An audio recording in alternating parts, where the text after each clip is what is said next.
Hello there and happy April to you. We're going to take a look here at the Taurus New Moon, which is occurring on April 22nd of 2020. It's happening at 7:25 p.m. That's Pacific Daylight Savings Time. So be sure and adjust for your location on the planet as it could be happening on April 23rd.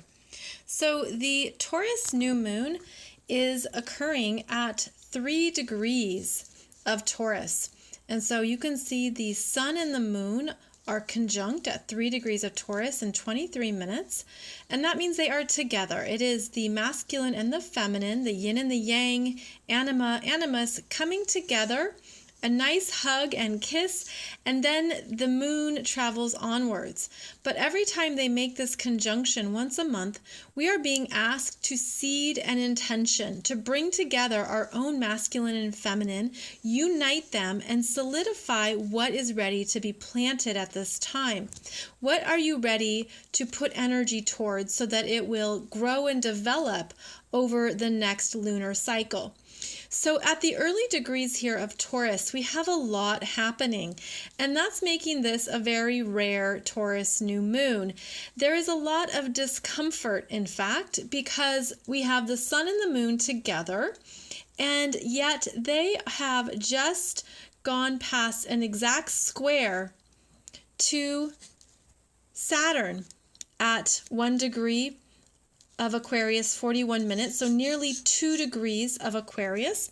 And this is a square that creates a turning point. Maturing energy has occurred, I would say, just about 2 days before this new moon. It would have been April 20th and 21st, when the sun would have been at 1 and 2 degrees of Taurus. And that is a square that shows what's not working, what's not in alignment, what needs to change or shift. And so after receiving that understanding from that exact square to Saturn in Aquarius, which is about our commitments for the future, what we need in our world, what we need in our visions for what we're developing and growing, Saturn will always bring in a test or a challenge to have us look at what is worth keeping and what needs to go. So the sun and the moon squaring this energy in Aquarius sets up a tension because both Saturn and Aquarius are fixed signs. And that means they prefer stability and reliability. They don't want change. So something about this new moon has a stopping point that is really a pause and is actually a gift from the universe to slow us down and be very intentional with what we want. So Taurus is what you value, what you want, what you desire, what you own. It's the price you'll pay for something. It's a financial there can be a lot of financial energy with Taurus. What does it cost me? How much do I have to pay? Is that the right price? There's the energy of what you own, what you possess, what you accumulate. And all of this is based on the deeper energy of your self-worth and your self-value and what you believe is important to you. It's what is your value system? And there's a checking in point here with what matters to you in your life. And so it can show up as certainly money and finances, what is in your home, something you want to sell, something you want to buy. But the square to Saturn is a reality check of, does this serve you for the future? And what do you need to say goodbye to? What needs to go? So around this new moon, we're receiving new awareness around what no longer fits our value systems. So that's one strong energy. And again, there's a turning point here with that Saturn square. But then you'll see that both the sun and the moon are conjunct Uranus at 6 degrees of Taurus and approaching an exact conjunction. So that means there was a stop sign here with Saturn right before the new moon. Then during this new moon, you're getting clearer about what matters to you, what you want. And then as the moon moves forward a few hours after the exact new moon, and then as the sun moves forward 3 days later, liberation. And I think of it as Uranus being cosmic consciousness. That, we're very much in our physical reality at this time, perhaps. You could really feel like there's constraints. That's part of the Saturn square, of what you can do, what you can plan. Feeling stuck. Feeling stuck could be very real during this new moon. Feeling like, I don't know where to go, or I don't know what the future holds. I can't see it. I can't even understand it right now. So the pausing is breathing deeply to connect with what's inside of you at a deeper level. Then there's liberation and a new awakening. There's a collective awakening with both the moon and the sun making a conjunction to Uranus at 6 degrees of Taurus. And that will happen. The sun will conjunct Uranus April 24th, 25th. And that's a strong freedom, rebellious energy. So if this new moon feels slow, feels like you're just sitting there, feels like you don't know what's next, or you don't know what you want, use that to your advantage and don't spin in it. And keep thinking it through. Now, the Taurus energy is ruled by Venus. And once again, Venus is in Gemini, 14 degrees, nearly 15 degrees of Gemini. She's in her shadow zone, which means she's going to be going back and forth through this point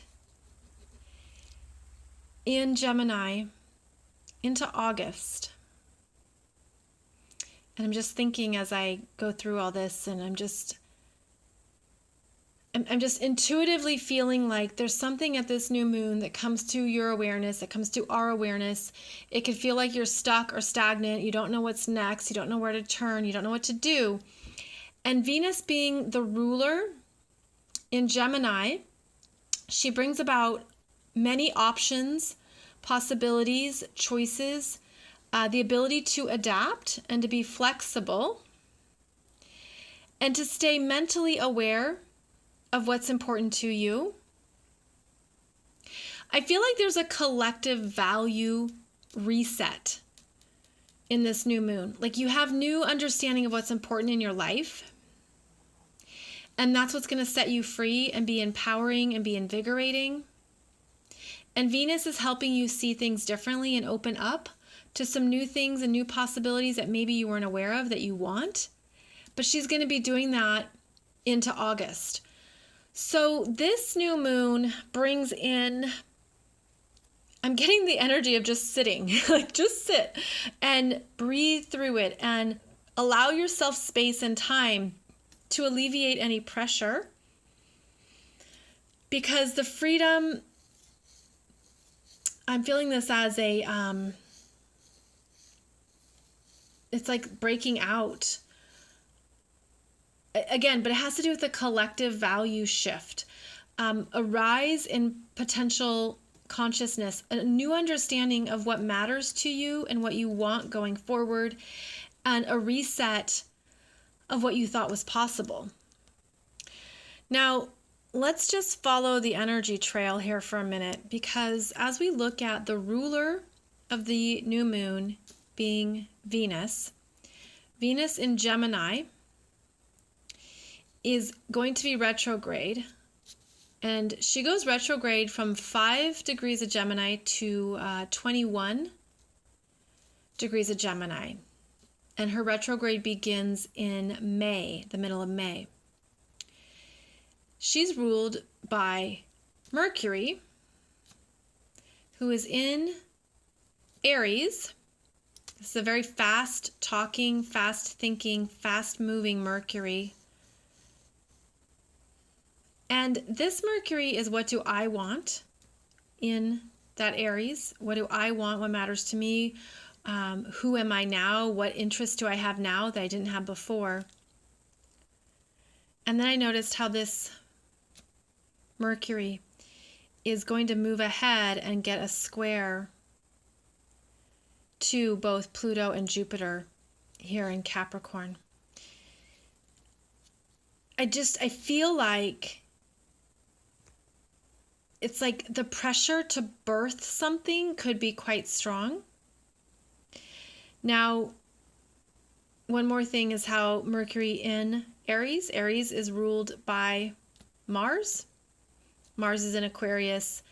The new vision for the future, what you want, the motivation, where you're going, and what is keeping you focused on the long-term picture. That does make a nice sextile to this Mercury. So there is motivation. And then, of course, this Mars does make a lovely trine to the feminine. The feminine and the masculine are talking here. There's been a lot of conversation between the feminine and the masculine throughout April, which is a welcome relief because they had a lot of tension January, February, and March. So there's new ideas, new topics, new things coming up. It could even be that sense of a new relationship forming between the feminine and the masculine. And that would be one of the healthy outlets of this new moon.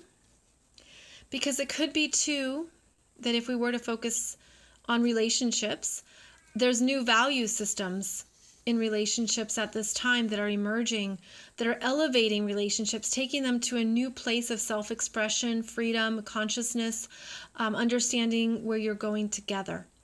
And so that could be a strong energy that you feel throughout April.